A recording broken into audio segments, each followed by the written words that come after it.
Hello friends, welcome back. Today in this video I'll be showing the installation of a CZAR screen guard for the Galaxy Note 9.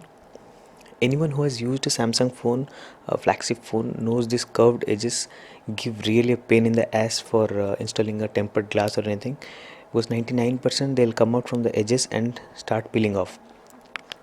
So since last 6 or 7 months I have been using this company screen guard on my Galaxy Note 8, then followed by S9 Plus, and now Galaxy Note 9.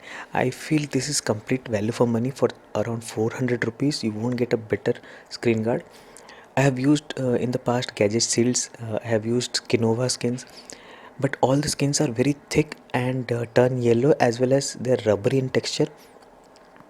Thus, you cannot use a S Pen easily, and even the oleophobic layer that comes with the glass of the flagship phones seems kind of lost. But this is a screen guard which will keep the original feel of the glass.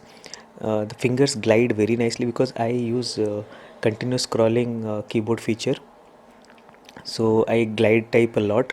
So in that case you will really miss with those kind of skins where it is rubbery, and S Pen is completely unusable in those kind of skins. But this is the only skin which I have been using from the past 6 or 7 months, and they have been doing a very good job.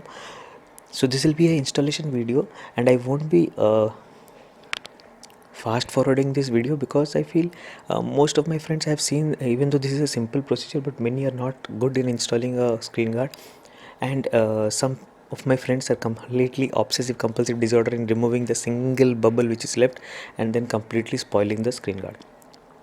So in this, even if you have a single bubble, please leave it. If it's a small bubble, it will go on its own within 24 hours. You will see that there is a small bubble which I had during my installation, but I'll show you the 24-hour later video, I mean photos. You can click on the last part of the video to see the photos how it came out, and it will hardly take around 10 to 12 minutes of to install this screen guard.